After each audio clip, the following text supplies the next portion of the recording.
हमने कुछ दिन पहले फार्म का एक टूर डाला था। उस टूर में हमने अपना घर भी दिखाया था और काफ़ी लोग इस घर की कंस्ट्रक्शन के बारे में जानने को इच्छुक हैं, क्योंकि ये घर एक सस्टेनेबल घर है। अब जब हम सस्टेनेबिलिटी की बात करते हैं तो इसमें 3 चीज़ें आती हैं कि भाई आपने कौन सा मटेरियल यूज़ किया घर बनाने के लिए, इसकी ऑनगोइंग एनर्जी रिक्वायरमेंट्स क्या है, मतलब कि सर्दियों में आप इसको गर्म रखने के लिए कितना एनर्जी का इस्तेमाल करते हैं और गर्मियों में ठंडा रखने के लिए, और तीसरा इसका फुटप्रिंट क्या है। क्योंकि देखिए, जितने बड़े एरिया में आप घर बनाएंगे उतना कम एरिया बचेगा बारिश का पानी नीचे जाने के लिए। आपको बताता हूँ कि हमारी कंस्ट्रक्शन का मुद्दा क्या था। तो फर्स्ट ऑफ ऑल तो हमने इसको सोलर पैसिव तरीके से बनाया है, यानी कि इसकी जो पोर्च हाइट है और विंडो प्लेसमेंट है वो इस तरह से है कि जब दक्षिण दिशा में सूरज चलता है सर्दियों में तो उसका एंगल जो है नीचे रहता है। तो एंगल नीचे रहता है, जैसे जहाँ पे आपको पेड़ दिख रहा है उसकी चोटी दिख रही है उसके आसपास, तो वो सारी जो धूप है सीधा खिड़कियों से होते हुए कमरों के अंदर आ जाती है। अब गर्मियों में क्या है, सूरज जो है ओवरहेड होता है, लगभग ऐसे सीधा। तो जिस हिसाब से पोर्च डिज़ाइंड है, गर्मियों में धूप जो है पोर्च तक भी नहीं आती, तो पोर्च ठंडा रहता है। तो यानी कि कमरे जब गर्म होते हैं वो तब होते हैं जब गर्म हवा दीवार को गर्म करती है, क्योंकि दिन में तो हम खिड़कियाँ बंद रखते हैं। अब ये जो दीवारें हैं ये 18 इंच मोटी है, यानी कि इनका बड़ा हाई थर्मल मास है। तो जब तक ये दीवार गर्म होगी अंदर तक, तब तक शाम हो चुकी होगी। अब शाम में क्या है कि बाय द वे ये प्रिया है, ये आर्किटेक्ट हैं। अब इनके सामने बोलने में मैं कॉन्शियस हो रहा हूँ, क्योंकि भाई मैं इतना पढ़ा लिखा नहीं हूँ और ये तो प्रॉपर आर्किटेक्ट है। तो हमारी जो विंडोज़ है ना, एक विंडो नॉर्थ में है और एक साउथ में है, और यहाँ पे जो हवा चलती है सुबह शाम वो या तो नॉर्थ टू साउथ या साउथ टू नॉर्थ चलती है। तो शाम को हम खिड़कियाँ खोल देते हैं और वही जो हवा है वो कमरों को ठंडा कर देती है। हमने बड़े सारे शहतूत के पेड़ लगा रखे हैं, और शहतूत के पेड़ों का क्या है कि ये सर्दियों में पत्ते झाड़ देते हैं। अब इस समय गर्मियाँ हैं तो ये पूरे के पूरे इनमें पत्ते हैं और ये धूप जो है घर में वैसे भी नहीं आने देते। और दूसरा ये कि हम गाय के लिए इनकी कटिंग करते रहते हैं, तो जिस मौसम में हमारे पास घास नहीं होता हम शहतूत के पत्ते उन्हें खिलाते रहते हैं। उसके अलावा हम मटेरियल की अगर बात करें तो ये घर जो है इसके अधिकांश कमरे मिट्टी के बने हुए हैं, 2 कमरे पत्थर के हैं। क्योंकि जब हमने कंस्ट्रक्शन शुरू करी थी ना, उन दिनों बारिश बहुत हो रही थी और मुझे था कि भाई हमें कंस्ट्रक्शन नहीं रोकनी। तो ये जो कमरा है ये ग्रैनाइट है, मेरे ख्याल से इंग्लिश में इसको ग्रैनाइट ही कहते हैं, हम तो यहाँ लोकल खाड़ू पत्थर इसको कहते हैं। तो ये खाड़ू पत्थर और सीमेंट का बना है।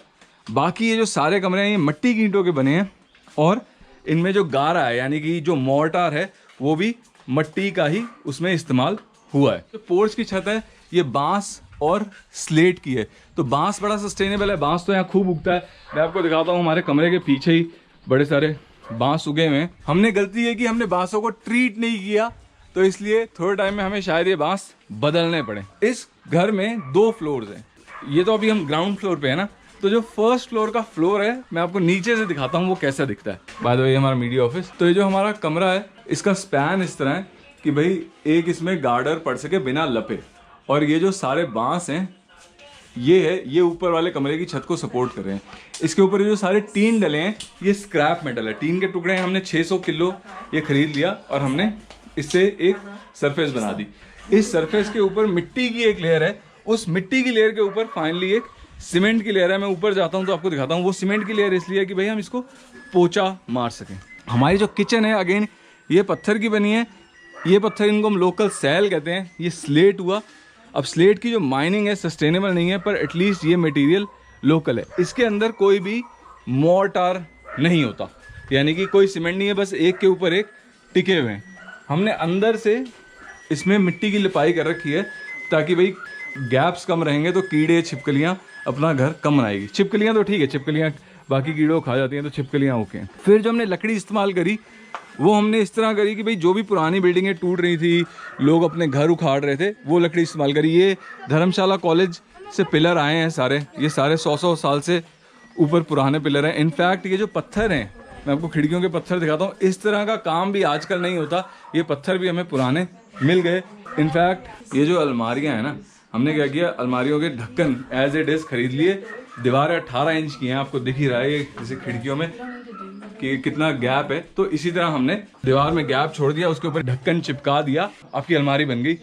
ऐसे ही एक अलमारी यहाँ पे प्रोडक्ट्स ऑफिस में भी होती थी, तो हमने क्या किया, प्रोडक्ट्स ऑफिस और मीडिया ऑफिस को जोड़ने के लिए उस अलमारी के पीछे की दीवार हटा दी। मैं आपको अपना फर्नीचर भी दिखाता हूँ। भाई फर्नीचर हमें यही होता है जहाँ से पुराना मिल जाए। अब देखिए शाहपुर में किसी घर के आगे पड़े थे कुर्सियाँ, तो मैंने उनसे पूछ लिया, मैंने कहा जी आप बेच रहे हैं? आंटी आप अंदर जा रहे हो? मैं एक सेकंड चला दूँ, थैंक यू।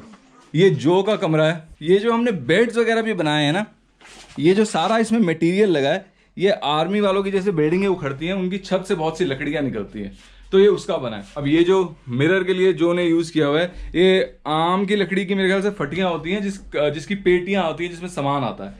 ये जो सारे दरवाजे हैं ये भी बैरक्स से आए हुए दरवाजे हैं, उसके ऊपर हमने पेंट कर लिया। अगेन देखिए, मैं ये नहीं कहूँगा कि ये 100% सस्टेनेबल है, पर जहाँ तक हो सके हमने अपना नए मटेरियल का प्रयोग, सीमेंट का प्रयोग कम से कम रखा है। अभी ये जो फर्श है इसमें तो स्लेट लगे हैं और सीमेंट है, पर इसमें हमने काफ़ी सारी राख भी मिला रखी है।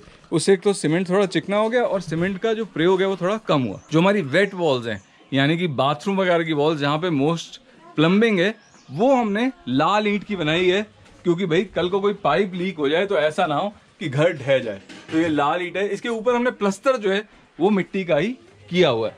तो अगर आपका लाल ईंट का घर है, उस पर आप प्लस्तर भी करते हो मिट्टी का, तब भी बहुत सीमेंट बचता है और पेंट वेंट का खर्चा भी बचता है, क्योंकि मिट्टी के घर पे तो फिर गोबर की एक लिपाई सी हो जाती है। अब मैं आपको ऊपर ले जाता हूँ। पहले यहाँ सारे वॉलंटियर्स रहते थे, अब ये जो है प्रोडक्ट वालों ने कब्जा कर लिया है। मैं आपको यहाँ इसलिए ले जा रहा हूँ ताकि आपको मैं फ्लोरिंग वगैरह दिखा सकूँ। पैकिंग रूम में ले जाता हूँ। अब ये जो फ्लोरिंग है सीमेंट की, इसमें पोछा वोछा लग सकता है आराम से। यहाँ भी छत ऊपर से स्लेट किया, अंदर हमने प्लाईवुड लगाई है। अब ये प्लाईवुड नहीं है, पर इंसुलेट करना ज़रूरी था, नहीं तो ऊपर वाला फ्लोर तपना शुरू हो जाता है। ये जो स्लेट है ये इस तरह लगे होते हैं कि पानी अंदर ना जाए। तो ये है मोटा मोटा हमारे घर का टूर। मुझे लग तो नहीं रहा मुझसे कुछ छूट रहा है, पर अगर आपको लगता है कुछ छूटा है तो आप कमेंट्स में बताइएगा, एक वीडियो और बना लेंगे। Thank you, bye.